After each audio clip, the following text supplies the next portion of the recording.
Now starting. All attendees are in listen-only mode. Okay. All right. Hi, everybody. Good morning. And you can see how pitch black it is here in Finland at this early hour. I think we'll get a little bit of light by 9:30 or something like that. Last night we had the Saint Lucia days. It's a kind of a festival of light. It's a very beautiful idea behind the whole thing. And I know that this will be put on Makara, and it's already on the YouTube, where I think you can download it on Moria Federation Esoteric Education. But I've given you what I hope is a link that will work, a hightail link, and you can download it from there if you would like, because we're still very much in that, and even some of the people in the United States are still on that day, the 13th of December. And it. Wait a second. Am I audible? Hold on. We've got extra sound. You're audible. Okay, we've got extra sound, which we don't need. I think Tuija has come on. Oh, okay. Maybe talking to the dogs. I'm not sure. Okay. All right. So if you want to see if you can download it from the hightail file, you're most welcome to give that a try. I kind of scrambled and tried to get the link for you, but it was really beautiful service, and the idea of the of someone in those earlier days of Christianity, when the Christians were being hunted in the catacombs, the idea of someone with such a strong will holding to her faith was really, really inspiring. Plus, it's quite a cult because it involves the whole idea of the eye and whether one can see through the third eye or whether one has to see through the normal eyes. You'll understand if you listen to the broadcast. So hopefully you'll be able to find it from there.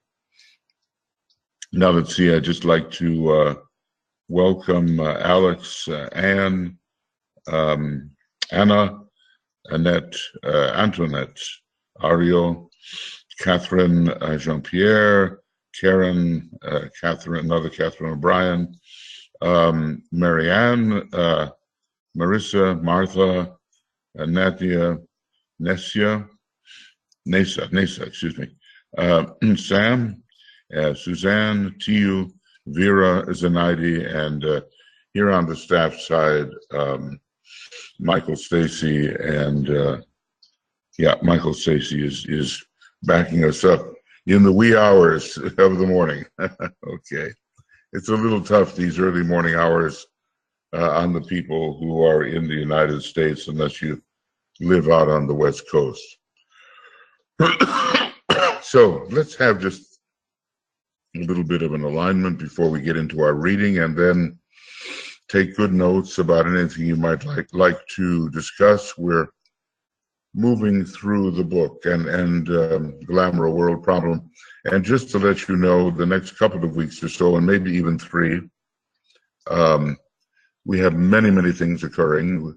We have the Christmas, we have the New Year's, we have the opening of the 11th, or is it the 12th? Anyway, I think it's the 11th season, or what shall I call it? The 11th year of the Moria Federation.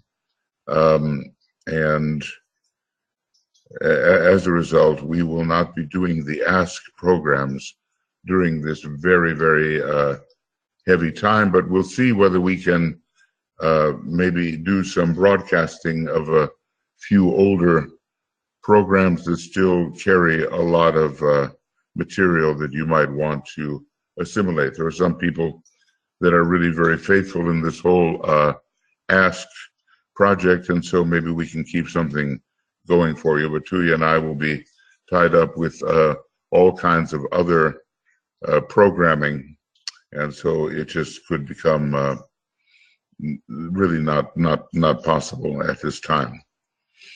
Okay, but we'll try to let you know on all of that through the constant contact of the Moria Federation. All right, I'm just trying to see where we are. There are some 20 of us here, and given 20 plus, given the fact that America is almost asleep, maybe asleep, that's a good group gathered, and now we continue to work. Excuse me.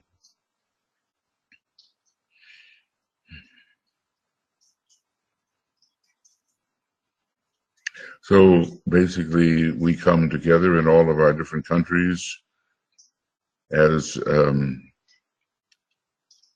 souls in incarnation. We are units of light working through the personality. And we've come together for service purposes.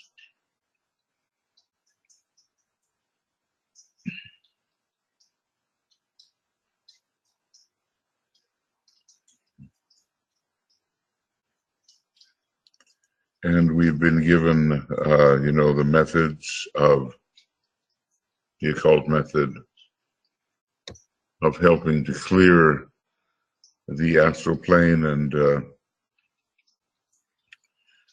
reduce the severity of the kama manas, and also a little later, working with illusion per se. But right now we're focused on the technique of light.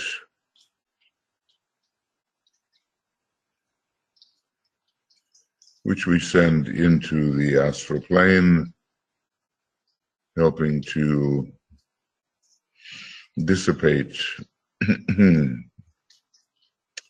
those glamours which keep humanity desiring in a wrong way, desiring wrongly, and veiling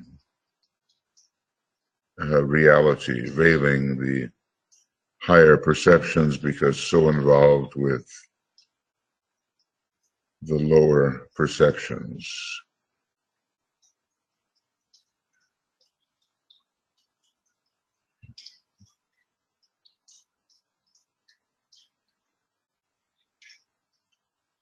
And so once again, we will be working together for the clarification of the astral plane, where we're on and in which the great majority of human beings are focused or polarized. Not many have the mental focus, and even fewer have the mental polarization.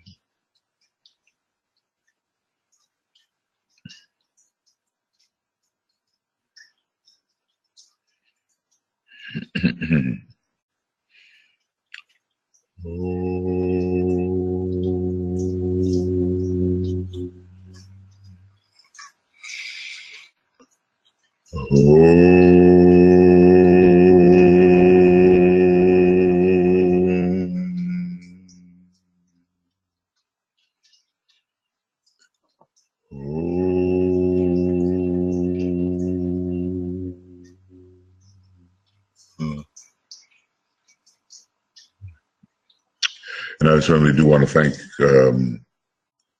all of you for being here, and especially take note of those who are waking up at a very, very early morning hour or staying up quite late at night to participate with us. Now let's see. Where are we? Here we are. Now, we had just talked about how we stand environed in a world of glamour and Why is that? That's what we left off with last time. And it's the result of our own past wrong thinking and selfish desires and misinterpretation of the purpose of life. That's one of the reasons, and, you know, pretty well a somewhat disorganized mental body. The problem also lies in the desire life of the family, in which we are trained and raised before we can really even evaluate what's happening to us. And so often we are wrongly conditioned to react in a certain way. And as a result, certain unwholesome psychological tendencies and characteristics to appear. And then there's our national glamours too, that allow us to be identified as a person hailing from this or that nation. And there are good things, but there are also psychological tendencies which are glamorous. We know that in the Second World War, the entire country of Germany was overcome specifically by glamour. Maybe not surprising with its Pisces personality. And then the racial glamours that affect us all, just simply by being members of the human race. So we stand surrounded by an environing world glamour, and the fact that we may not be aware of it simply means we're just not aware of it. You know, it's a problem because glamours are so really hard to detect, especially within ourselves. So going on here, this is the 38th reading, and we're on page 72, that this fog, this glamour which envelops humanity at this time must be realized as a definite, substantial thing. It's material, really, a material of, it's the formation of the atomic structures on the astral plane, and it is not a useful formation, it's a misleading formation. And so a definite substantial thing, substance is always that which lies within and behind a certain level of matter, and that which becomes substantial can also appear in the material guise by something even more substantial than it is. Let's just say the mental plane is in a way substantial to the astral plane, and the higher mental plane is substantial to the lower mental, and the buddhic plane substantial to the higher mental, and so forth. So the forms of substance guide the kinds of relatively material forms that appear on the next lower plane and beyond. So it's a definite, substantial thing and must be dealt with as such. Interesting. The disciple or aspirant who is seeking to dispel glamour, either in his own life or as a service rendered to the world, and we're trying to do both, correct? Must recognize that he is working with substance and its forms, you know, with the breaking up of the forms which substance has assumed, and with the dissipation of a material all enveloping substance. Material in the same sense as thought forms are substantial things, but, and here is a point of importance, of a less substantial nature than the forms of glamour found upon the astral plane. So as we descend, you know, the forms that are molded or patterned by substance become more and more dense, more and more thick, more heavy, if you will. We are quite willing to remember that thoughts are things and that they have a form life and a purpose of their own, but they have a more unique and separative existence and more clearly defined and more definite outlines than the glamours, you know, because the glamours are more vague and their outlines are less well defined. The thoughts generally, unless they're very, very woolly thoughts, have more definite outlines than the floating masses of glamours and the tendencies of glamours to blend one with another. The forms of glamour on the astral plane are even more substantial than thought forms, but are less clearly defined. I think that's quite clear. I remember him talking about the glamours of those upon the seventh ray, or how very clearly defined they may be, how much more definite they may be, because those upon the seventh ray tend towards clarity and definiteness. And of course, their thought forms would be even more so. They're illusory forms. Thought forms are dynamic, penetrating, clear-cut, and outlined. Okay, especially, as I said, when created by the seventh ray, or probably the fifth ray as well. And here are some adjectives which I think are very helpful when we think about what glamour may be like. I'll just kind of outline. Glamours are, think of this, smothering, vague, and enveloping. Excuse me, I seem to have morning voice here. See if a little water will help. Smothering, vague, and enveloping. In them, a person is immersed, as in the ocean or in a sea of fog. And maybe we've had that experience of going out early one morning and before the fog has been burned off by the sun, and feeling completely enshrouded by this density of gray through which we cannot really see very far at all, or maybe having to drive with what has been called fog lights, and how it just reflects back upon us, and we are blinded. We don't know really where we're going. With thought forms, he, the individual, is confronted or faced, but not immersed. Now that seems to be an important point. We do have to recognize the thought forms surrounding us and the ones that we have created, but it's not the same kind of enfolding, smothering, you know, being enfolded in indistinguishability, I call it here. It might almost be said that the astral body of a person comes into being as part of the general world glamour. And by the astral body, we pretty well mean the forms that are taken within this area of creativity.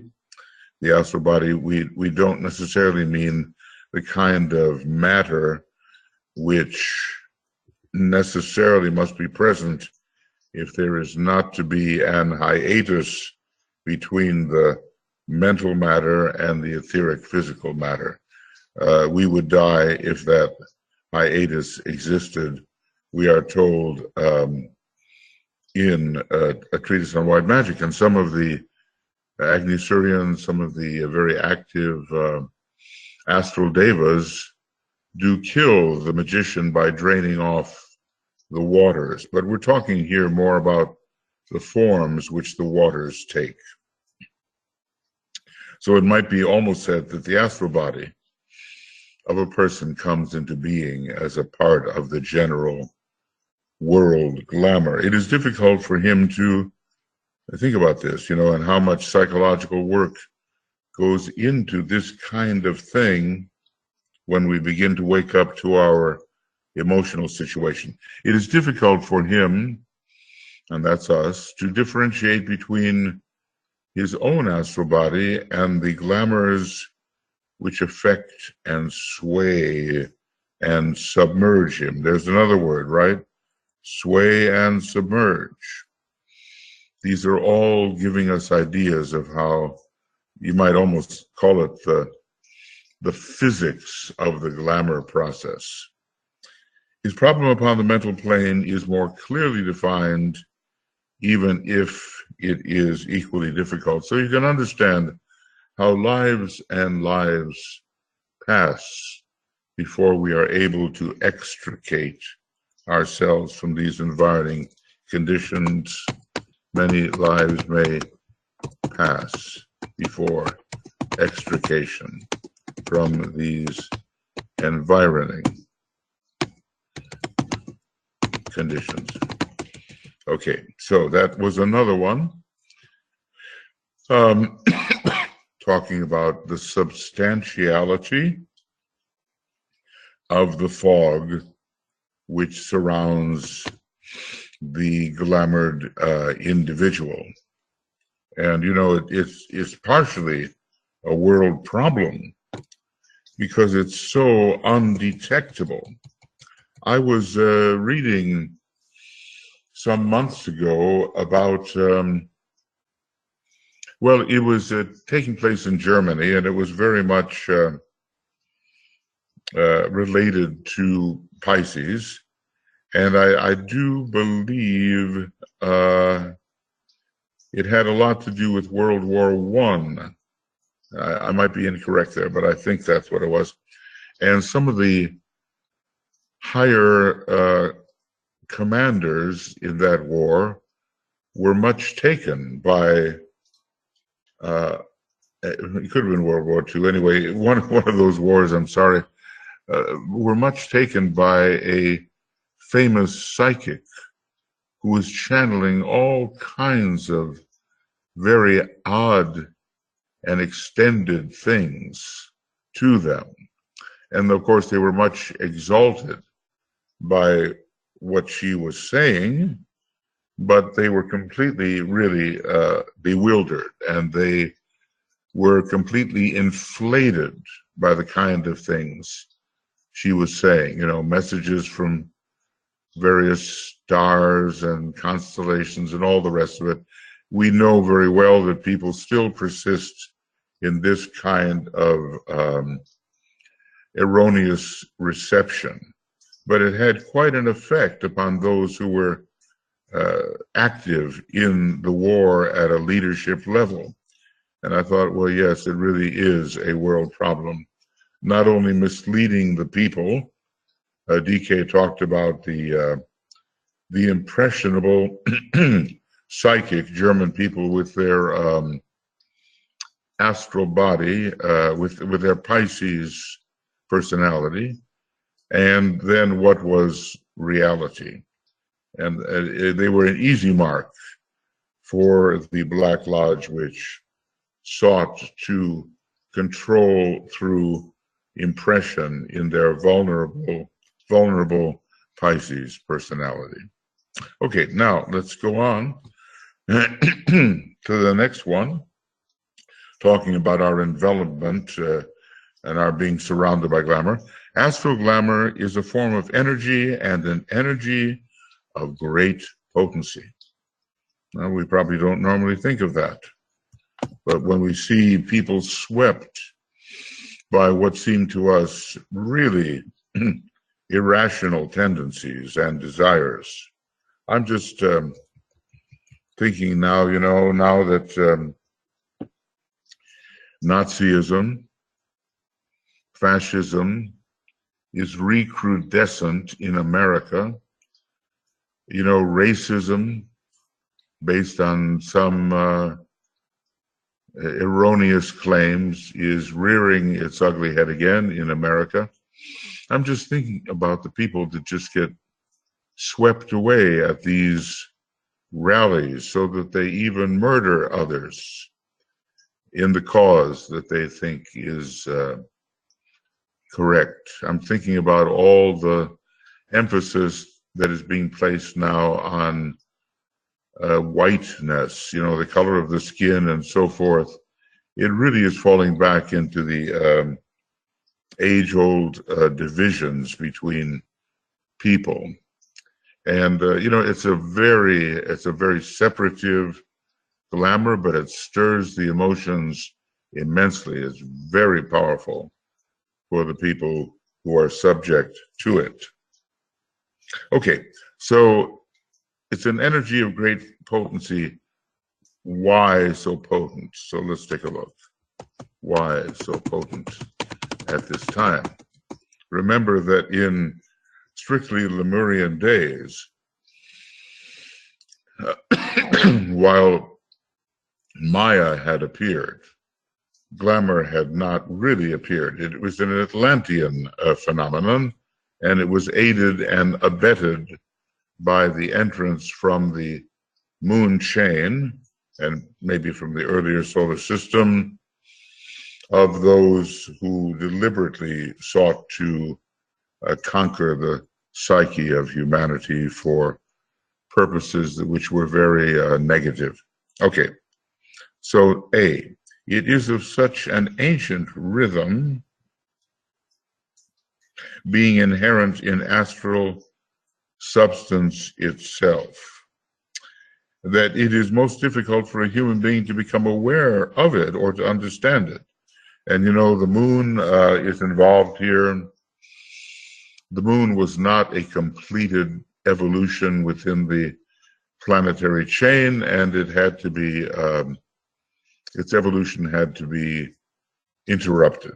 And it was just going the wrong way through the intervention of the solar logos, probably cooperating with the planetary logos, who realized that things were out of hand. And so there is an ancient lunar effect. When he talks about ancient rhythms, you naturally think of the ancient rhythms of the moon. Even now, when the moon is in a certain sign of the zodiac, you feel certain kinds of thought forms and tendencies returning. If you're sensitive to it, if you remain open to it, you will detect these matters. So it's difficult for us to even become aware of it. It is the result of the age-long activity of human desire, which was terribly out of control in Atlantean days, much more so than today, although there is much today which is undesirable. So we're saying, why is this glamour so potent? We're looking at that issue right now. All right.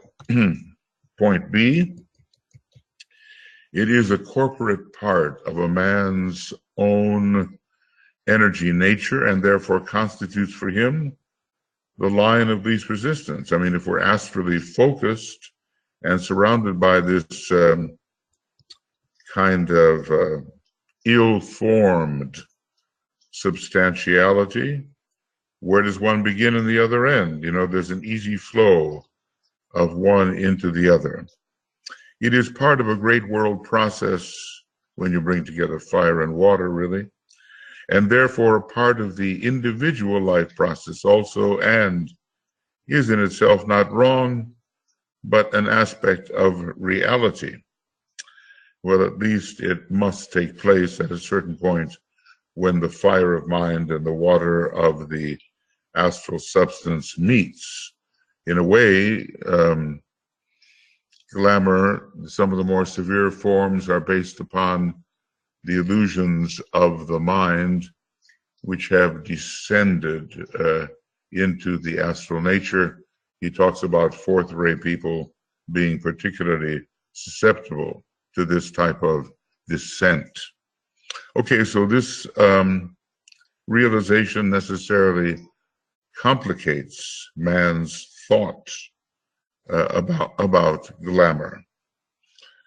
Okay, so some desires will be leading to an appreciation of reality, say when an aspirant aspires towards the light, as far as it goes, and others will be leading into the swamp of illusion, following the false light of what's called the will-o'-the-wisp, irrlicht, the light that leads you into error, the will-o'-the-wisp, as it's called, swamp light. Okay, now, why is it so strong? That's what we're looking at. And it does seem that glamour is unavoidable at a certain stage of development. However, its severity has been aided and abetted by the Black Lodge. And if you read carefully in The Light of the Soul, the Yoga Sutras of Patanjali, you will see that psychism is one of the means by which the counterforce tries to overcome the natural and healthy tendencies of the human psyche. It gets people so involved in error and in false form that they are long delayed. Okay, why so strong? It is likewise, glamour, definitely Atlantean in nature. Well, we say Atlantis was a long time ago, but if we look carefully at the kind of consciousness which so many, even billions of people demonstrate, we will recognize that it is not mentally focused, intellectual, Aryan consciousness. So it's Atlantean in nature being brought to a very high point of development in that race. So we can imagine how bewildered people were at that time. He even tells us, that the United States is presently, let's say was, I guess, the center of the old Atlantean continent. And, we probably are shocked by that idea because we have the idea of Atlantis being like two islands and they sank or one of them sank, that kind of thing. But that's a much later development. And he says that the United States consequently is the heir to all the psychism that was rampant in Atlantis. And I think, we can certainly see that developing, especially as the number 6 is developing within the United States and certain other areas, the 6th subrace of the 5th root race. Well, it's supposed to lead us into abstract thinking, the abstract mind, but the resonance is there as well to lead us back into the Atlantean glamours based upon the 6th ray and the 6th field, which is the astral body. Okay, so it's Atlantean in nature and very highly developed in those days. It can therefore only be finally dissipated by the Aryan race using the right technique. Presumably we are being given, maybe not the final technique, but one of the right techniques. In other words, we are, I would say this, that people who really stick to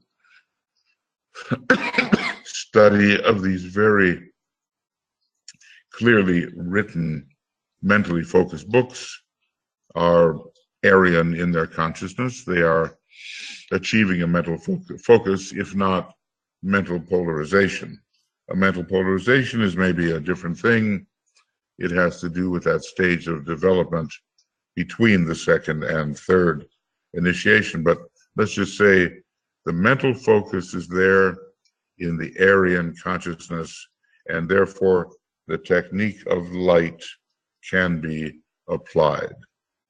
Okay, the individual who is learning to dissipate glamour, so let's take this to heart because we are, just learning in a way, has to do two things: stand in spiritual being and keep the mind steady in the light. Now, those are familiar injunctions for anybody who's reading Master DK's book. So why don't we just take a little pause there for a moment and attempt to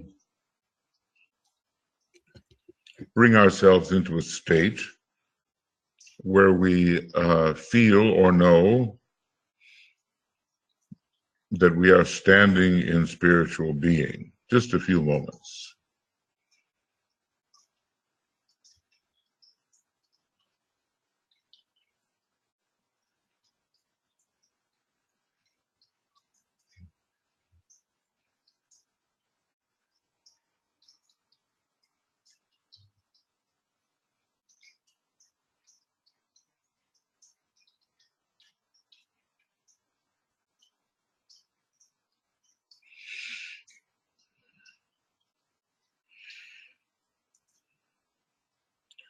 And also, obviously, the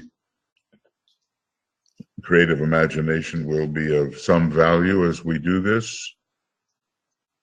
Let's imagine that we are somehow holding the mind steady in the light, whether the light of the soul or beyond.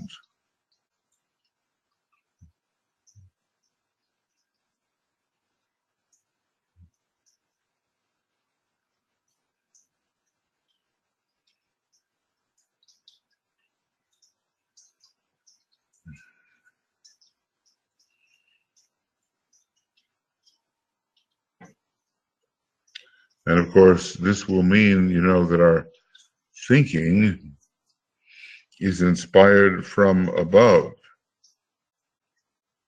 that we are contacting some of the higher energy points in our constitution, and that the mind and our actions and so forth are not being simply driven by the nature of uncontrolled desire. So it's a good little exercise, it doesn't take long to make sure that we are, to the degree possible, standing in spiritual being. It cuts through a whole lot of lesser motivations, and that the mind really is inspired from above. So we have a big responsibility here. It's strong, this glamour, because it's Atlantean, and the antidote for the Atlantean approach is the technique of light. Notice that the ajna center, when it is given a ray, is usually given at first, and for a long time, the fifth ray, which is the ray correlated with the Aryan group in consciousness. When we use the word Aryan, we're not talking about other glamorous interpretations of that word. We're talking about a mental type of consciousness. The fifth ray is there. And in the technique of light, see, the fifth ray is very prominent. And we're told that the fifth ray Lord in Shambhala is the most luminous of all the ray lords. So light and the fifth ray Lord and the Aryan consciousness and the dissipation of Atlantean glamour using the fifth ray, all of these things go together. Remember that there were not so many intelligent people in Atlantis. They mostly came from the leaders of the race, and that the average human being was very much emotionally polarized. Okay. From this, it will be apparent that the energy of the astral plane, as it expresses itself in the sentient desire life of the race. It might express itself otherwise, produces the major glamours of humanity and can only be dissipated. He's using all these words now, they apply to the different levels. Dissipated, dispersed, and dispelled. See, dispersion is myopic. Dispelling has to do with illusion. Can only be dissipated, dispersed, and dispelled by the bringing in of the higher energy of the mind, motivated by the soul. So obviously, we people who are trying to develop a degree of soul infusion might be able to be trained to do this dissipation work, because we are contacting the soul, and the soul is affecting the mind, and from the mind we are directing the process. All right, so what we've just read about is the fact that it's a very strong energy. It's very ancient. It's very much related to our own astral energy and sometimes becomes indistinguishable and is definitely Atlantean in nature, and it was built up strongly in those days. Now, here are some of the glamours. Notice that word thrall. It does really mean kind of a prison.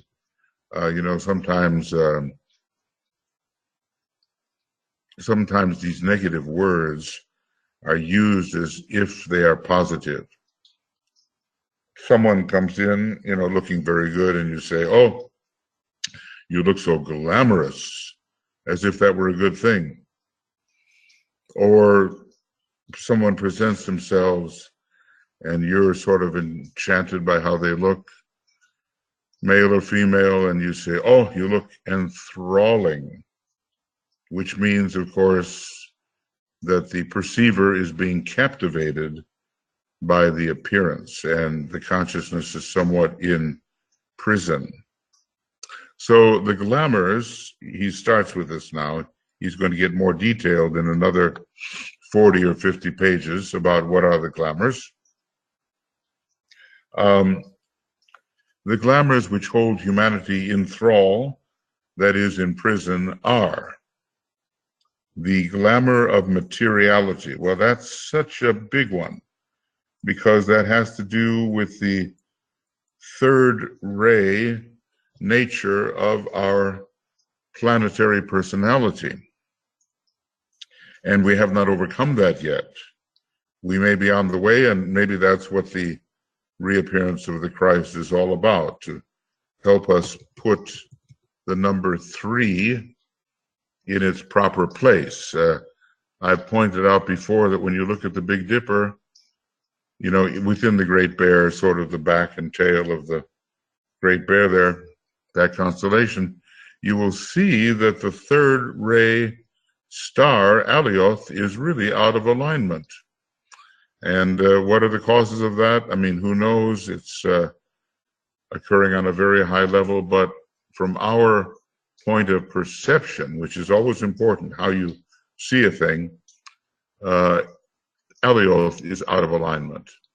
The glamour of sentiment, this is all about liking and disliking.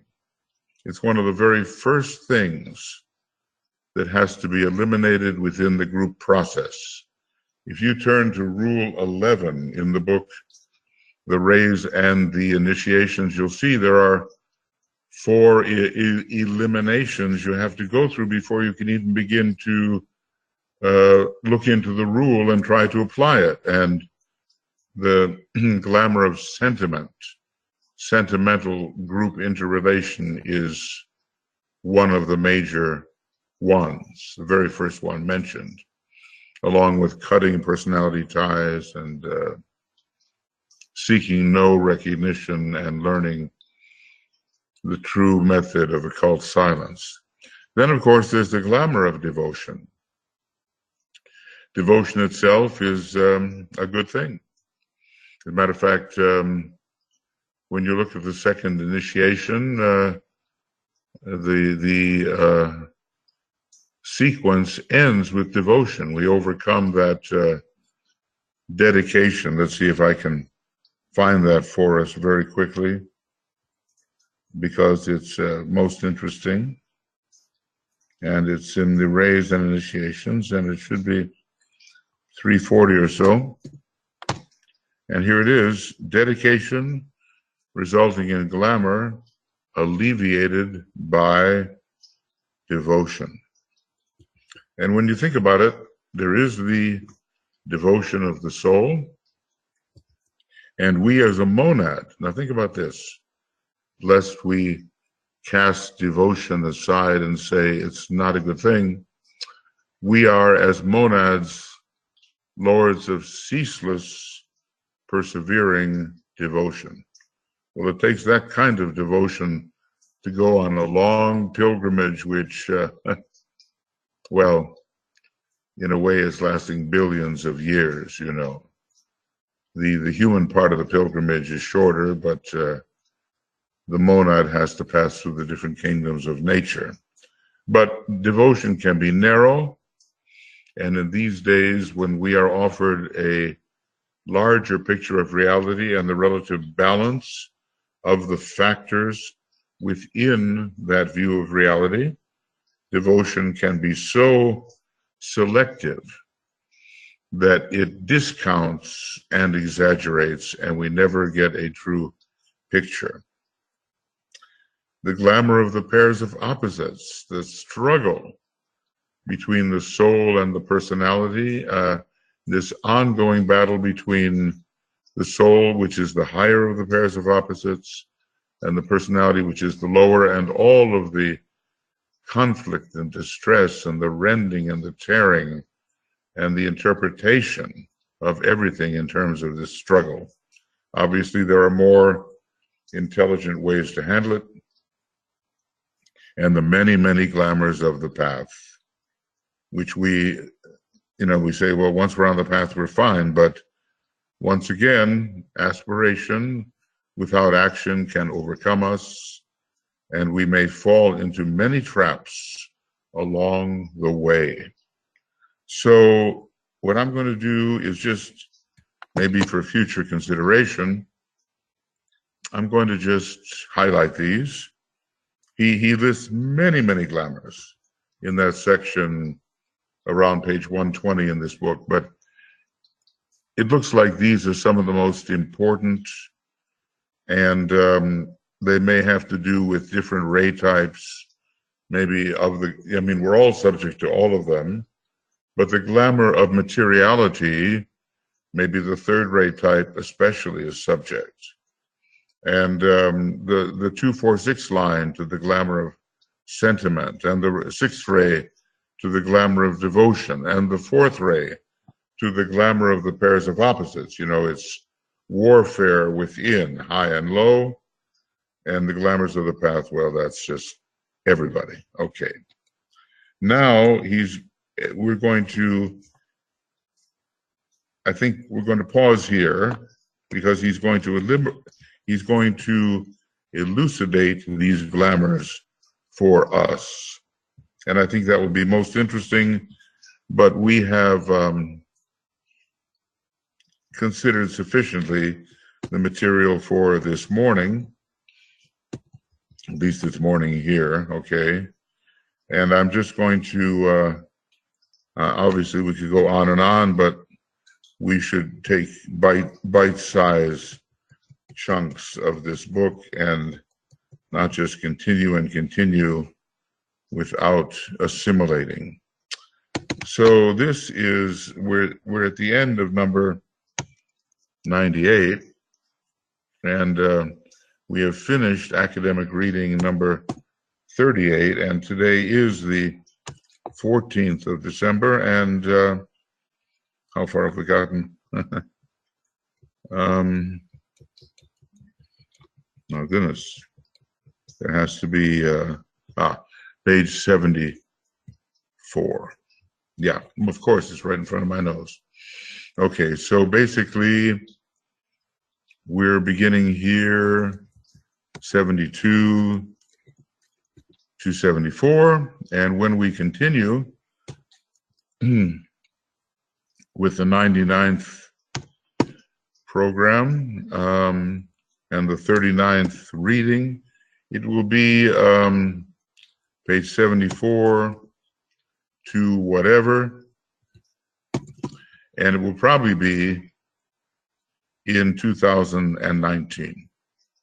It's amazing how fast the time is passing. Probably at some point to be determined in 2019.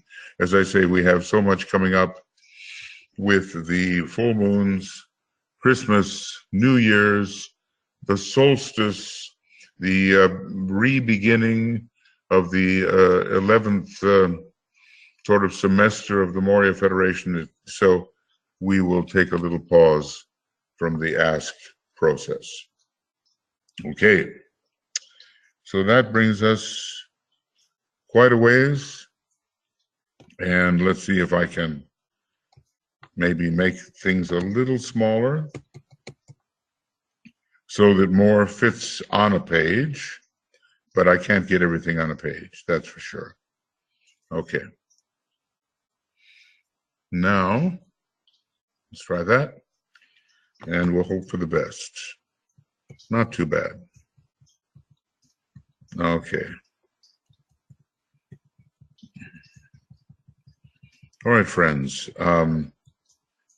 We can, hopefully you've taken some notes about what you might like to mention or to discuss, and this would be the time that we'll open up the floor before we begin our discussion or our meditation on one of the glamours which is prevailing at the moment. I guess I just have to call it the glamour of selfishness, which is a glamour of mistaken identity and a belief that one's own interests are best served by attending to the desires and tendencies of the personality rather than some higher form of behavior, of perception, of ethics, and so forth. We see a lot of lying going on these days. We've been discussing the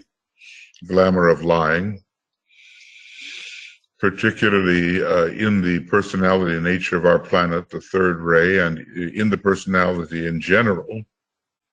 The so-called devil being the father of lies, and the devil being the 666, and the devil basically being the tendencies of the personality. We see this rampant today as people fight and struggle for the welfare of their personalities rather than the unity of humanity.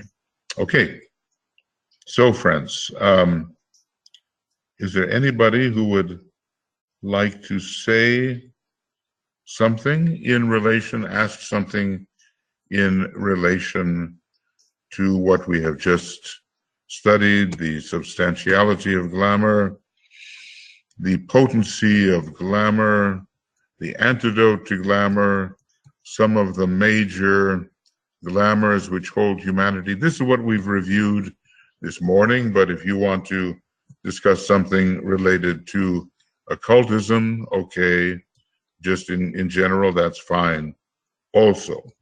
So, your thoughts. And Michael, if I miss somebody, and Tuija, I see you're over here on the side of the organizers, so if you wish to speak, just let me know. I won't be able to see your hand. Is there anybody who would like to venture in with a question or some sort of statement?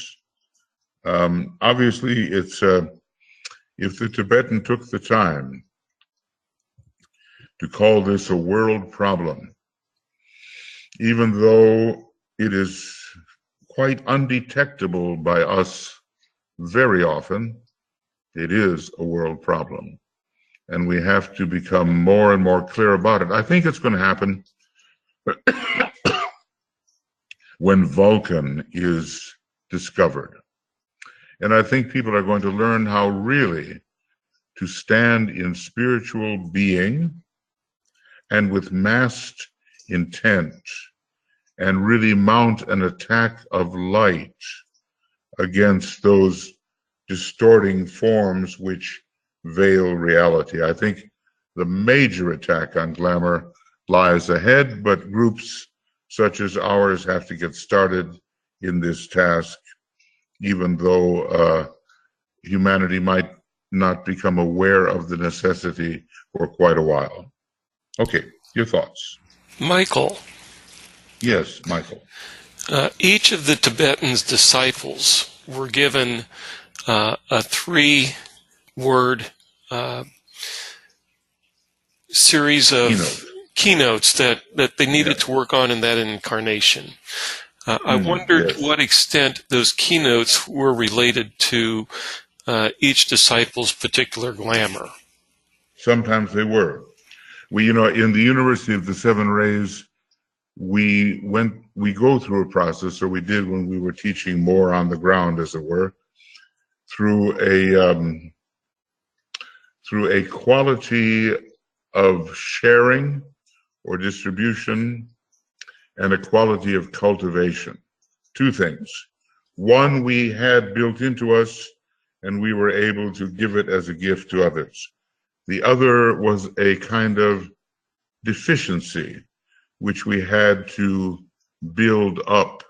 So when you start looking at those disciples, and the 3 words, usually it's 3 words or some hyphenated combination at the end, you will see oftentimes where they lack and what they had to cultivate. Now, for Alice Bailey, although her instructions are not given, if I can remember properly, it was detachment, rest, DR, and that was also given to others who were just too restless, too much in action, too much in motion because of the pressure. But there was a better way to react to that rather than this constant commotion.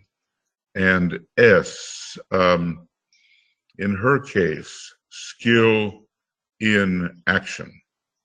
Now, obviously, every one of those points to something that she had yet to achieve. And every one of them probably points to certain distortions in thought and feeling which were preventing her from achieving these things. I remember when she was, if you went through the unfinished autobiography, there was a time in the war, I guess it was the First World War, where she was actually going through some sort of recapitulatory period, and her 6th ray was very strong. Later, she did not have 6th ray in her makeup. Her rays were, as I recall, 2, 1, 1, 2, 7. Those were her rays, but she went through a recapitulatory period where she was basically thumping the Bible. And the 6th ray was very, very strong. And she was taken to task by some of the soldiers who said, we appreciate what you're trying to do for us, but there's just a kind of an overemphasis on this old approach to religion. So, that represented some kind of containment of the vision and certain glamours of the 6th ray, which she was reliving through. So I guess, Michael, what I think is that when you see those names, many of which represent implied deficiencies, you can also come up with a glamour that is related to those deficiencies. A person is lacking enough love. They're lacking enough wisdom. They're lacking skill in action, and they have to cultivate these things. So I would say, yes, there are some glamours implicit in the choice of the names, or keynotes. But if you go through the instructions very carefully, you will find that he actually tends to name what the glamours are for every person. And sometimes they're very subtle, and they're not among the usual glamours at all. And they're very idiosyncratic, meaning they really apply to that person in a unique way. And it's not a general glamour at all, such as what DK is listing down here with what humanity is subject to. So I would say, yes, we're on the right track, but at the same time, we have to do a little work to discover what is the glamour behind the deficiency which DK notes. And that's where we can learn for our own keynotes. From those disciples' instructions, we can learn from those keynotes what may be applicable to ourselves. Yes, as a matter of fact, exactly so. And when we used to do, we did a lot of teaching on the road for a long time, ever since 1988 and up to 2005, 2006. We did in-presence teaching. The internet was not so developed, and I was not so tired. Anyway, and other people representing the university went out there and did in-person teaching. And when we were doing that, and we taught esoteric psychology, we had each person estimate what the 3 keynotes that DK might give to them would be. And it was an interesting exercise because you really had to attune, not just with your own thoughts, but you had to tune with how the master, from a certain soul perspective, might be seeing you and your efforts in this life, in this incarnation. And I think people came up with some very interesting keynotes, some of which I think, were right on the mark. Of course, I've done it so many times that my keynotes have changed. I can't remember what I came up with in those days. But tell you what, let's pause in meditation here just for a moment. And this is just the beginning of a process.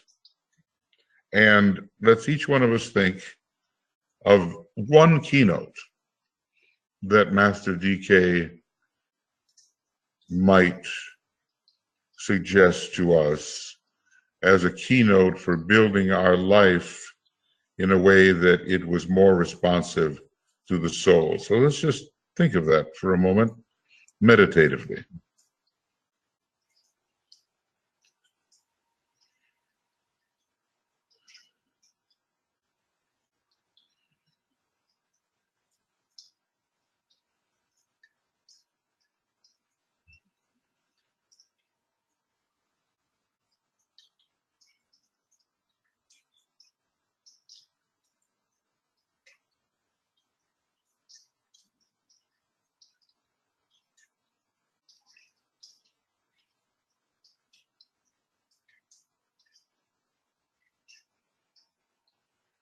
Just one out of what might be 3 later.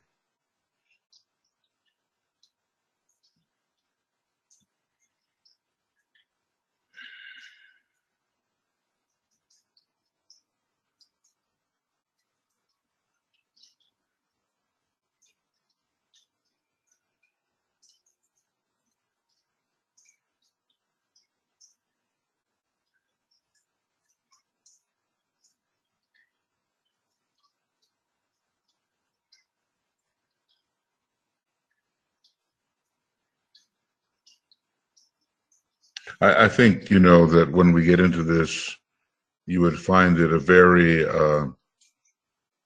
illuminating kind of exercise, especially when you go to explain why you chose what you chose. Now, I'm thinking of Foster Bailey for a minute. You know, these were some of the higher disciples that were in the telepathy group and so forth. Maybe the very first group that he organized, the first group of 9. And his name or his keynotes were J, W, K, P, K-P. And they were joy, wisdom, knowledge of the plan. Well, he certainly took it very seriously, this knowledge of the plan idea. He wrote books later on the divine plan, and he wrote a book called, very first Ray book, I think, Running God's Plan. You know, he took it to heart what the Tibetan had said. He had quite a degree of wisdom already. He needed more love. But the thing where he was really deficient, and then you would have to evaluate that for yourself, you know, out of the ones that you chose, where, or that were chosen for you by the Tibetan, where was your deficiency really indicated? And in the case of Foster Bailey, it was joy.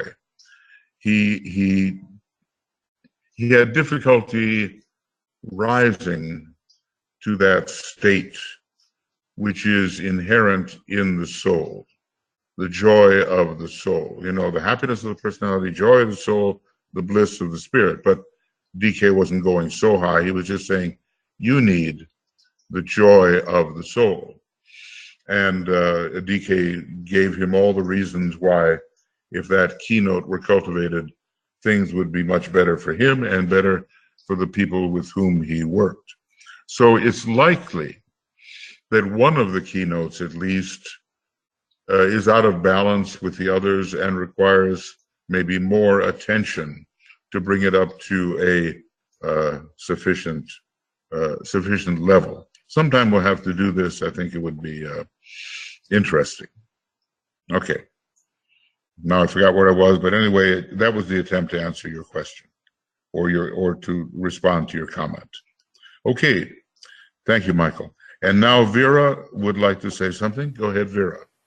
Yeah, our group, little study group, is going through the book of Dinah 1, and we are stumbling through it. And because I know you have studied it a lot, and because it would be helpful to know more about those individual disciples. Can you advise where we can get additional information about them? Yes, a little bit. First of all, try to, at first, stay on the level of impersonality and note the contrast between the soul traits to be cultivated and the personality traits as they exist and present barriers. Then a group within the Moria Federation, they are esoteric astrologers, Elena Dramcini and Jeffrey Logie and Nicholas Nillen, and I'm not sure who else is involved in that, at least those 3, and maybe one more person, maybe Philip to a degree, Philip Lindsay. Although he's not in the Moria Federation, but he's an excellent esoteric astrologer. And BL are, you know, who is with us as our directing the meditation quest and the Great Quest. She is doing some terrific research on locating who these people were. Mm. But you see, you don't want to dive into that too soon. That should be the second thing.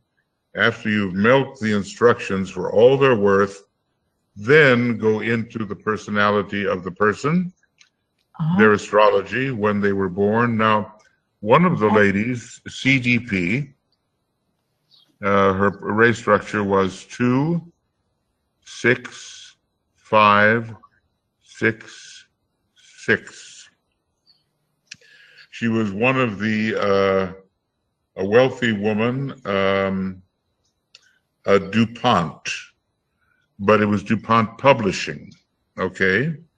And her horoscope has pretty well been worked out because we were able to get a hold of some of these horoscopes, and we were able then to learn a little bit more about their personal life. Now, the danger is always getting caught up in the personal life and forgetting what DK says about the life of the soul. In other words, look, you may remember the book written by Annie Besant and C.W. Leadbeater, and it was called The Lives of Alcyone, or Lives of Alcyone. And this is a book, you know, substantial in length, which seemed to deal with the last 50 or 55 lives of the individual who identifies himself or identified himself as Krishnamurti, okay? So they thought he was a real, you know, really big deal, and they did a past life research on him. But what the Tibetans said about it, and it's a very interesting book, okay? And it makes for kind of a good read, and you see all kinds of dramatic things that may have happened if the authors are accurate. But he said, it was written almost strictly from the personal point of view. In other words, what should have been maybe a discussion of how the soul was developing over those many lives was pretty much, this is the story of this life, this is the story of this life, and so forth. Yeah. So they got caught up, even these more advanced researchers like Besant and Leadbeater, they got caught up in the life of the personality. So it's definitely more important to take what DK says at face value and then, excuse me. Okay, life of the personality, and then to find out first what are the inner dynamics, and then the outer dynamics are traceable. Now, I think with BL's research, they're doing very well because she has a real ability for this. Lately, they've discovered the very first person who was listed, is it BSD or something like that? He was a third ray soul. His name was Herbert Adams. And it turns out that he was a very high Rosicrucian.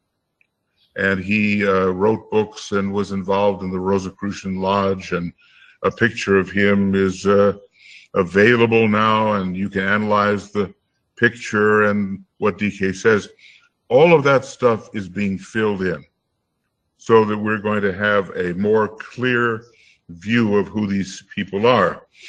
But if, excuse me, if we get caught in the personalism of it, ignoring the soul dynamics, then we're putting the cart before the horse.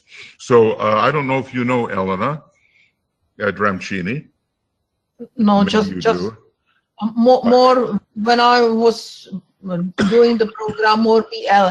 But in the same way, we in the same vein. So in Dina, so disciples are given the ray structures of various bodies. And if you can see the astrology and those rays, then how important are those astrological influences? Okay, important but not decisive.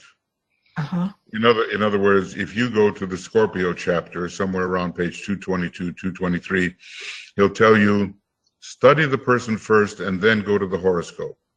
Study the person first and then go to the personality ray, then go to the soul ray. And in other words, take those rays that you have discovered and then take them into the horoscope. Do not attempt to determine what the rays are from the horoscope itself, because that is the path of error, I'm afraid. Now, that's exactly what this little group is doing. When Keith Bailey and I had connection with RSW, the youngest of the disciples in the group, she made it possible for us to see some of the horoscopes of the different people. And I've written on this on Makara, and I think maybe Elena has written as well, because we were working together at a certain point. And you get the idea of how we might use the horoscope in conjunction with what DK has said. But then to learn more about the personal details of the individual and what they look like and the whole thing, that's still another step. So we hope before long to have quite a full view, as full as possible, of who these people were without getting caught in personalism. Okay, and it's coming. So go look on Makara. I think I've written quite a bit on some of these people. I know I didn't have necessarily their pictures at the time, but their pictures are now being supplied. So within another 10 years, who knows, we may be in a good position to have quite a full knowledge of different aspects of these people. You know, the jigsaw pieces are coming into place. Let's just put it like that. And you, if you want to talk to Jeffrey Logie, I think, are you in New Zealand, or is it so? New Zealand. New Zealand. You can write to Jeffrey, because he's in on that task, and he can let you know how that's going. I'm supposed to be in on that task, but I'm just so busy. I can't. I just leave it to excellent esoteric astrologers. You can check with Nicholas Nilan, and he'll know how it's going and where they are in the process. And you can simply check with BL right here in the Moria Federation, and she will know. Yes. Yeah. Thank you. Progress is underway. Okay. Thank you. Welcome. Okay. And Anything Alexandra else? has her hand raised. Okay. Okay, Alex, go ahead, please. Hi. Do you want to leave me till last, because this is about the Brexit glamour? Okay. Well, you know, we do rely upon you as our how do they say, our correspondent on the ground. London correspondent. You know how these stations, they always send out someone, and now from the midst of the hurricane, here is so and so reporting. You know, so with water up to my waist. I understand, absolutely. Astral waters up to my waist. Should I speak Go now ahead, or go later? ahead with what you have to say. We'll keep it in order as you go ahead. Okay. Well, okay. So first of all, I just wanted to give you a brief update, because there's several people here who were at the talk, and I also wondered if you could put up the link to the Hightail talk, if there's anybody here who wants to listen to it. Yeah. Oh wow. Yeah. Yeah, I mean, if I go looking for that, everything I do is going to be visible. Okay. I have But no, I understand. Michael, can you? I posted that link to Hightail. Okay, but there's another one, and this is the talk. Well, the this Brexit is talk, Michael. I think this was Alex's. It was the second day of the. Was it? No, it was the first. It was the first day. That's it. It was the first day. Now, how can we do this? When was it? We had 3 days in a row of Brexit focus, and the very first day was a webinar. And gosh, I should have thought of that, Alex. Yeah. Michael, if Michael stays, just put the links and everybody then choose. Yeah, but I'm maybe looking for it. Okay. I can't even remember the day. Good. Maybe under Brexit or something like that. I don't know. If you can find it, all 3 links are there. I mean, all 3 programs are there. So yeah, I agree, because I thought that Alex's analysis of this was really, really good and really clarifying. And so we should be able to find the link, and probably we're not caught up yet getting it up on Makara, is my guess. Michael, it's the 9th of December, and it's the We Stand for Unity, Integrity and Unity of Europe. I know that, dear, but That's right. It was Sunday. Thank you, the Tuija. link itself is the... Yes, but if we try to find the name and then the date, so it's 9th of December. Okay, Unity of Europe. Okay, hold on. Unity of Europe. Let's see if I can do anything here. Your European Unity webinar. Oh, I've got so many. I'll tell you what, Michael, if you can. I saw it, Michael. I could just go lower, and you see the okay. Okay, I'm not sure I see it. Yeah, go down. It's 20. It begins 2018-12-9. We stand for the integrity of Europe. Is that it, or is that just an? Oh, or hightail is below. That's it. Is that it? View files. I got one file. Okay, so. Because below that there was another. Just below that it said hightail. That might have been another link. Yeah, but this is if it's one file. Oh, 2012. This is it. This is the one. This is the one. So let's see if I can put that in here. This goes out to the entire audience. Good luck. Yeah. Okay. I have an update for you from 5:30 a.m. headlines here. Okay. All right. Yes. Correspondent Ratcliffe. Yeah. Okay. Yes. Okay. I'll be very brief. I just wanted to say that at the moment, okay, first of all, I just want to say thank everybody, especially you and Tuija, and everyone now there's a very wide group spread across the globe who are interested in focusing on this and working really hard. And we have that mantra about evoke, revoke, and invoke. Revoke. That's what we're focusing on, is revoking Brexit. And the 5:30 a.m. headlines here were that Theresa May has gone to the EU and they have said no. They have said no, go away. There is no further negotiations.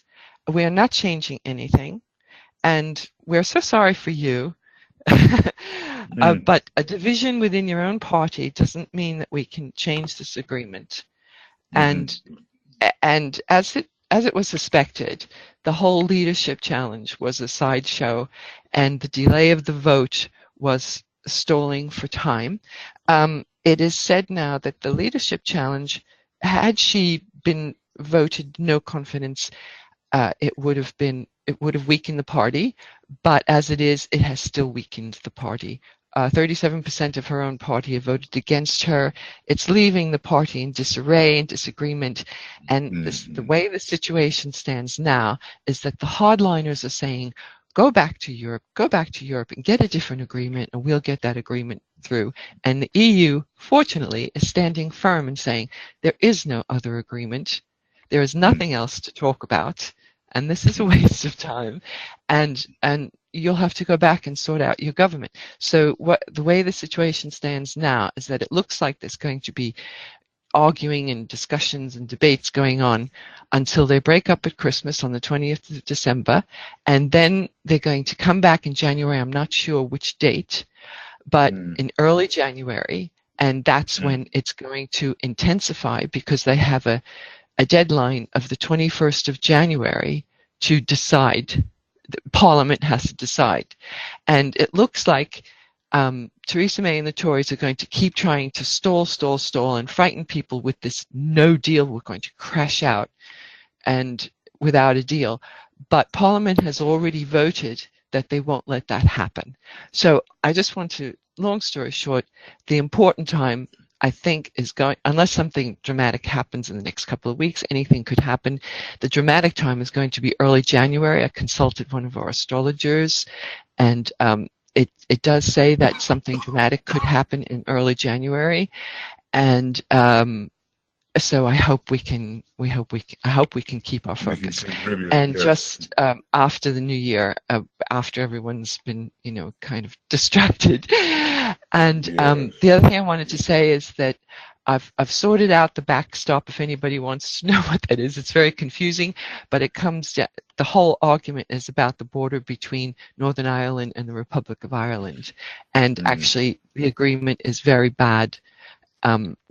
And makes everyone unhappy, because one part of Ireland would be in the EU and the other part, which is part of Great Britain, wouldn't, and that could set up a border, and there was a lot of trouble on that border, and so they've made this backstop agreement, which isn't very good. It's to make a very complicated situation. In a short story. So just want to thank everybody for all their attention to this, and we are definitely rolling towards a distinct possibility of cancelling Brexit, but that needs a lot of people to stand firm. Yeah. Thank you, Alex, for that summary. The issue, there are deep issues here. They even involve the difference between the fifth subrace and the fourth subrace of the Aryan root race, the fifth root race. So it goes very deep in terms of the divisions in Ireland, and there are further issues obviously involving the third aspect and the second aspect, and the whole issue of selfishness is rampant in all of these would-be divisions. We have so many divisions occurring in the United States right now. Simply, I'm sorry, this is not my morning for breathing easy. And these divisions in the United States also are growing out of selfishness and the desire to retain power rather than work with unity and love and so forth. So, okay, thank you for that update, and it will lead right into our meditation. But now I just want to, I think I haven't responded to Rebecca here. Let's see what we have. The link is good. Right. Okay, well, I did what I could to give you a link which would bring us to the webinar in which Alex explained in a lengthier but very clear manner the whole issue. So I hope that the link I gave you, I hope it leads where I think it should lead. Okay. Michael, now, real quick. On January 11th, we begin the Triangles and the Glamour webinars, alternating between morning and evening, weekly. Well, it might be, I'll tell you what, I'm going to rely upon Tuija she conceived of that schedule, and basically we're trying to make it more available also to the people in America. It's always one of our Science of Triangles things is always coming in when America's asleep. So we are trying to have a more equal, balanced presentation. And look, if you're asleep, these things are available and you can catch them, because after all, we are reading through the book and that just stands.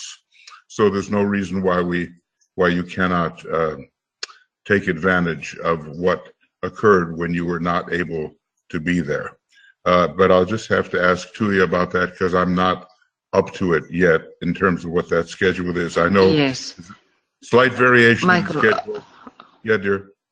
Yep. Yeah, so we will start as Michael Stacy was saying, and the idea is very easy.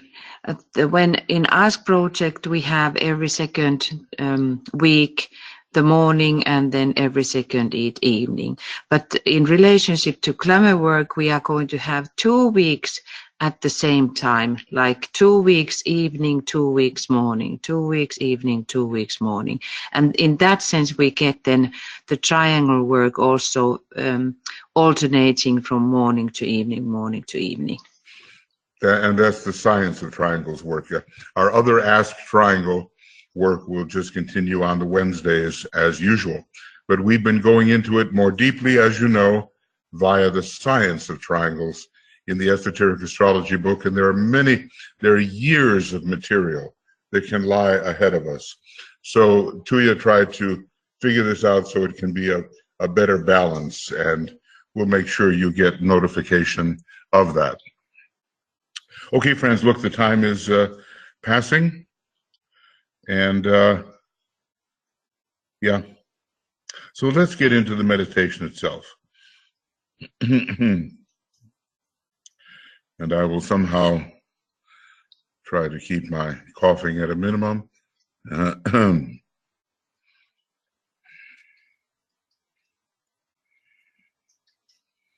There we go. Okay.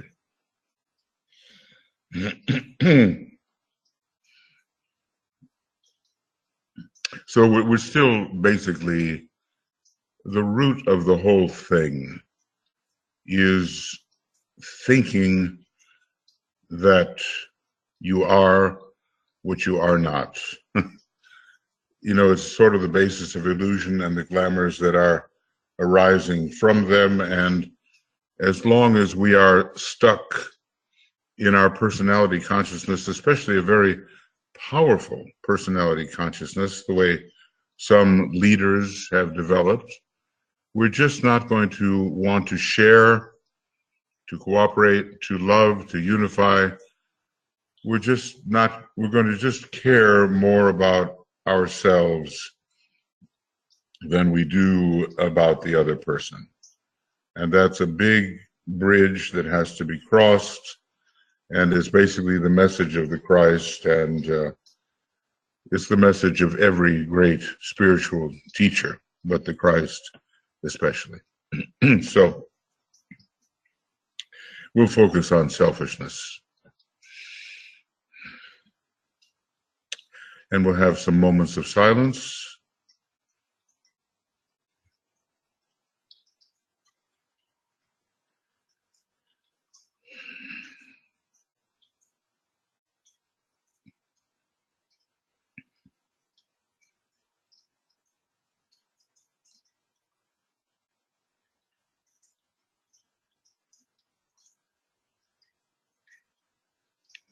As wherever we are, we draw together and unify ourselves with each other.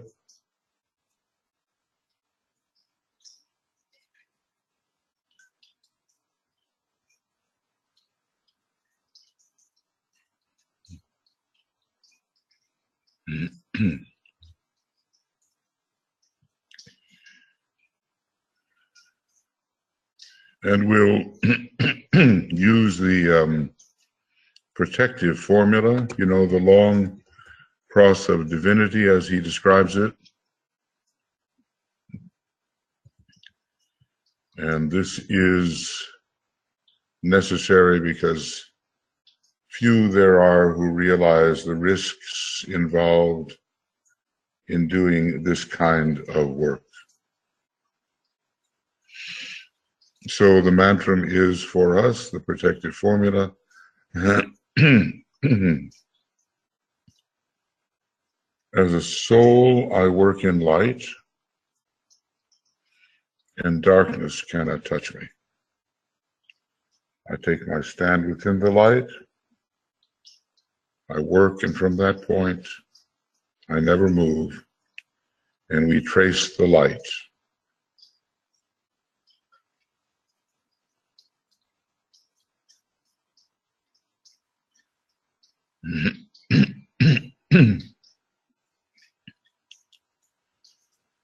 And we can see that this has so much to do with vision. The eyes are involved, the heart is involved. The action center is involved. We have to see if we're going to be able to help dissipate the distortions. So now we focus our triple light. We bring up the light of matter to the mental plane and blend it with the light of mind on the normal mental plane where we can function. We use the creative imagination to do this.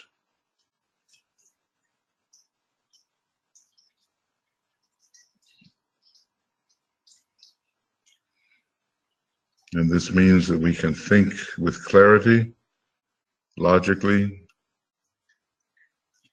and that our thinking process is vital, well energized. And we bring down, we first detect what we call the light of the soul.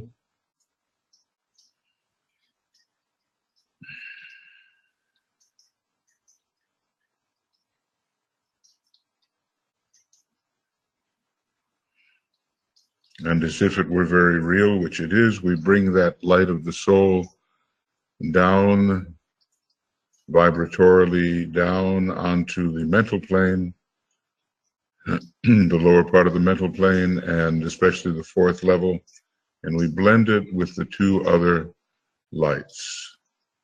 So three lights become one light.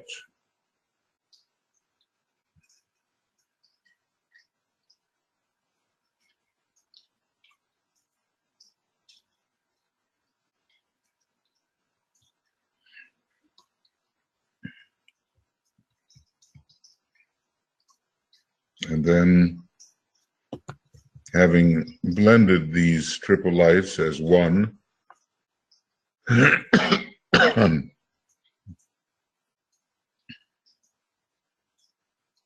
we say this mantra: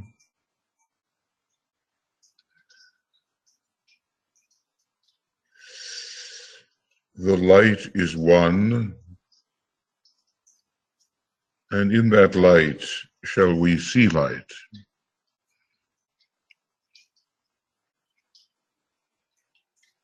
This is the light that turns the darkness into day.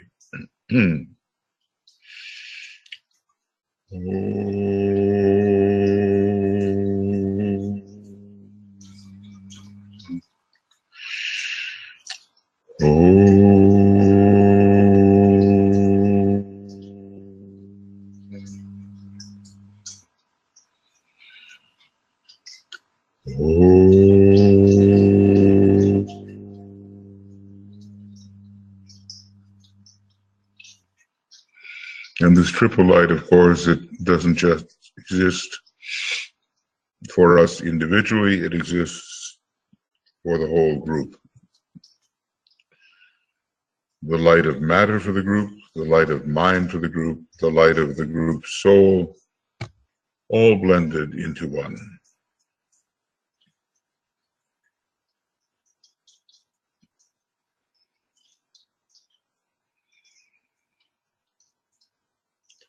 And out of this light, our instrument for detecting and dissipating glamour will arise, this searchlight. Now, we're going to use the formula, and as we use it, we'll visualize the great searchlight we have created turning on, turning its light upon the astral plane.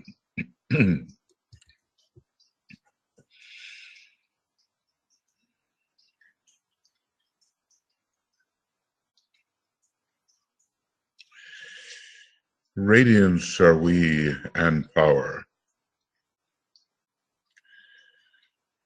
We stand forever with our hands stretched out, linking the heavens and the earth, the inner world of meaning and the subtle world of glamour.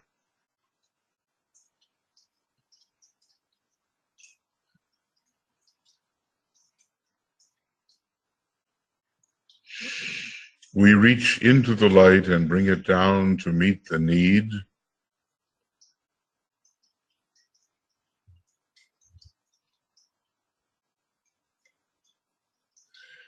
We reach into the silent place and bring from thence the gift of understanding. And thus with the light we work and turn the darkness into day.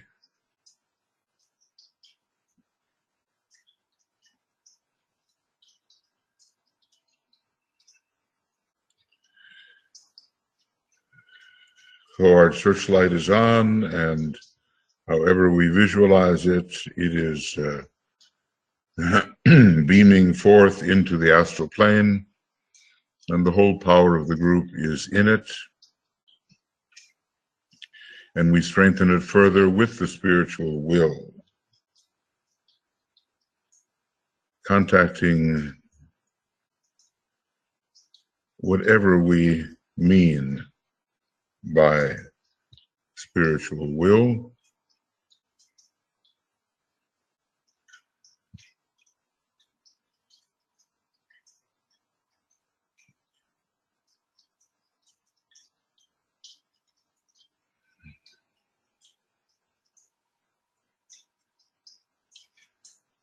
And we apply that will to the beam. The beam becomes even more empowered, so we can work with it, detecting and dissipating the glamours. And we say, with power upon its beam, the light is focused on the goal. Power upon its beam.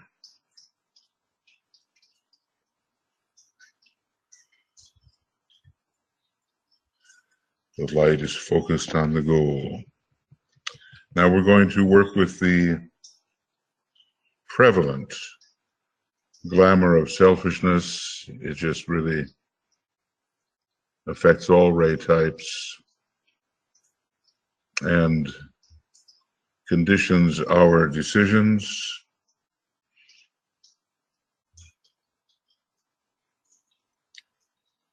And causes us to hold back when we could be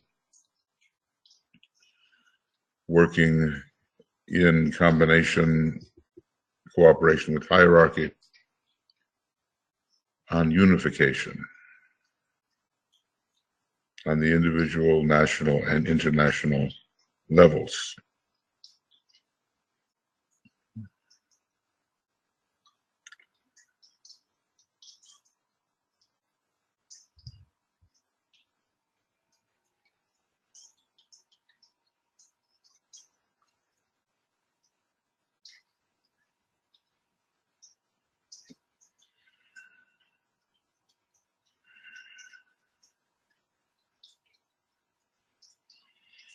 So now we are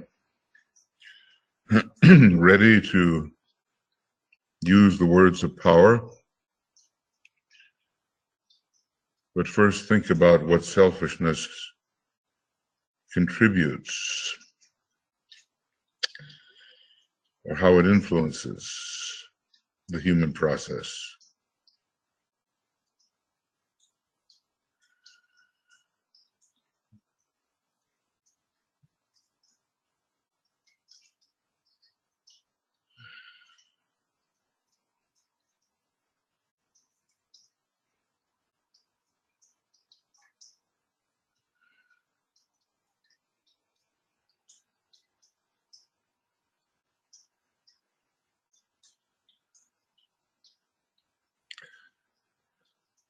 And of course, there's just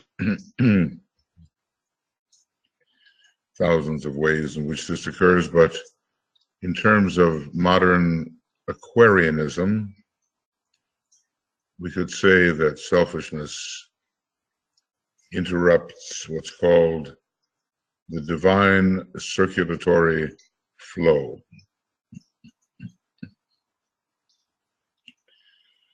The divine circulatory flow.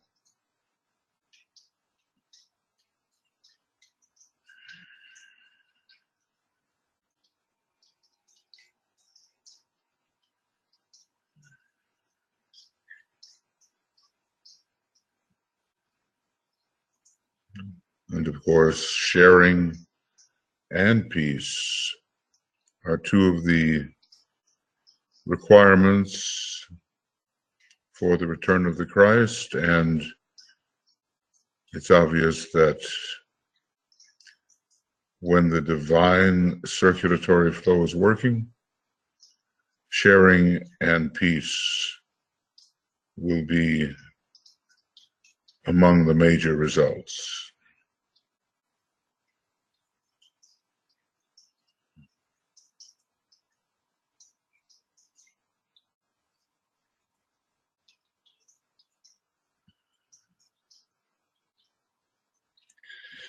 And so we'll use the words of power first out loud here, and then in the 5 minutes of silence, you use them however you will. We say these things. The power of our united light prevents the appearance of the glamour of selfishness.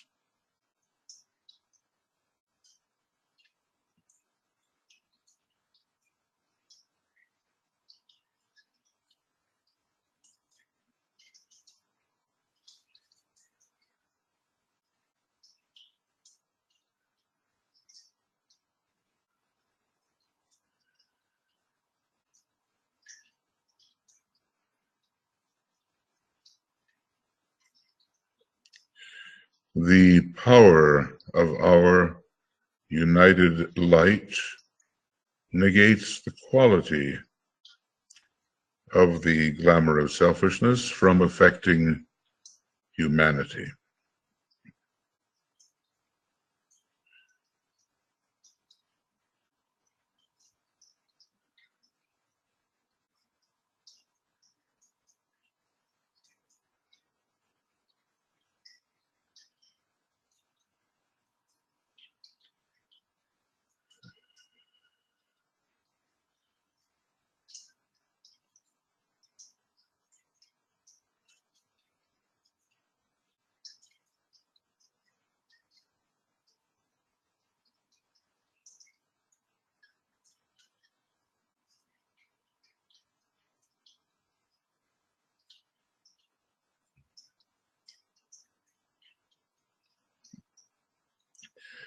The power of our united light destroys the life behind this glamour of selfishness.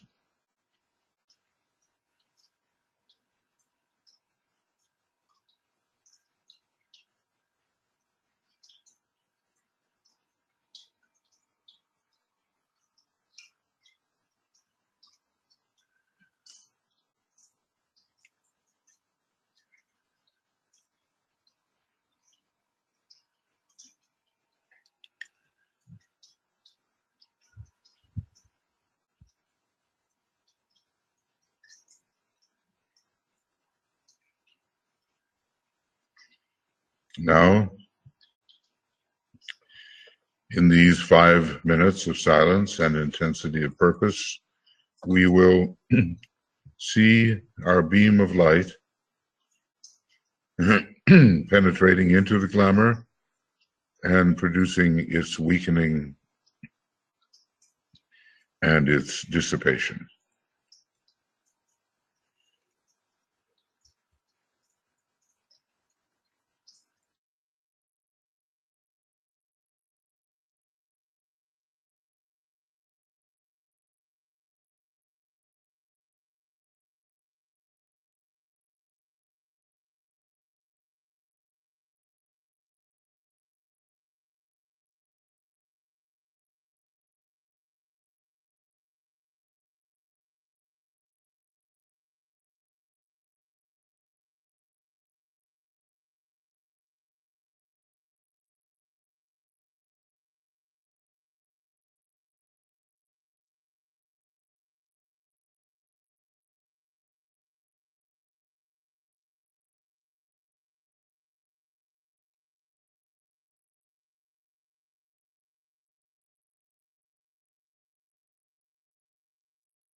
So really it's just a few minutes, but we envision our beam doing its work, and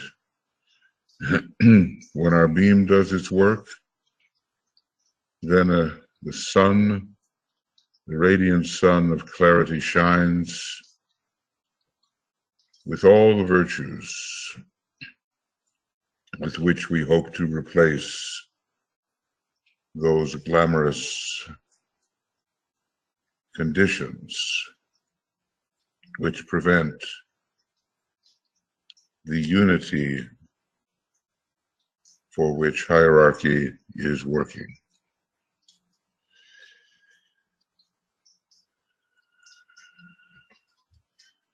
So now we will think of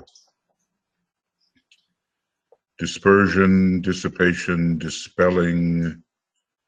These are the words that DK has offered to help us understand what we do with the 3 levels of glamour, but especially we're working on the dissipation aspect.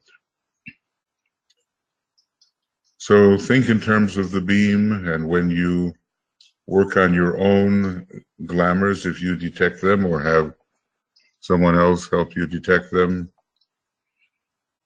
then visualize the beam as effective and as making of you a better instrument to join with the group and do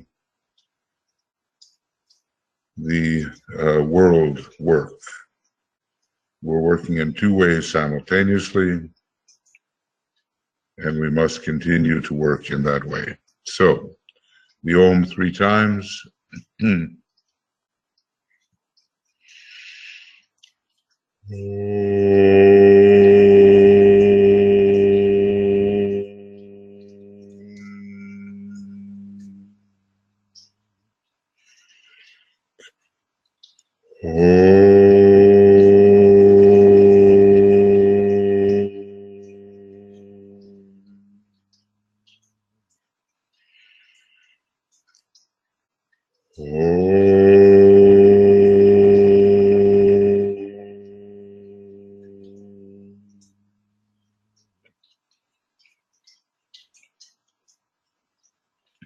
And when we work in this way, we also will find we are working with the veils of Maya,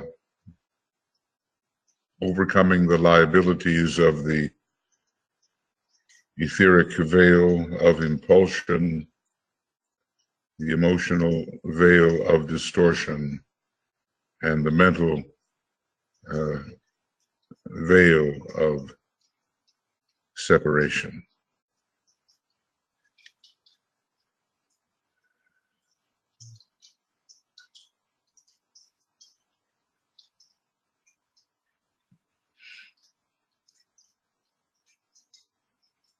Okay, friends, thank you. We will continue the next 2 days with the Ask program, Soul of Nations and Attracting Money for Hierarchical Purposes, and then we go into our new 2 or 3 week change of schedule, where the emphasis is now will be placed on the solstice, on the full moon, on the entrance into the Moria Federation, on the new year. Lots of really important things. It's all, it's all part of the looking forward to the birth of the Christ, and then the resolutions that can come to us on the basis of those realizations. So be with us whenever there's a broadcast. It's always the same link. And when there's a webinar, we try to let you know what that webinar link may be, mostly via the constant contact from the Moria Federation. Speaking of which, you have a chance to go deeper into esotericism than you may have ventured so far. We have to have a well-stocked mind and understand the Tibetans' teachings. And of course, meditation and service are all part of that. Again, on the 21st, we start again the new year in the Moria Federation. So go to moriafederation@gmail.com and see what we have there and the different kinds of programs and applications and so forth. You have time to prepare yourself if you would like to take part in this deepening process with respect to the assimilation of esotericism. Thank you very much for being here, and we'll get this up and ready for you as soon as we can. Many blessings, lots of love from Tuija, Olivia, and myself. And we'll be with you again shortly. Okay, take care. Bye-bye.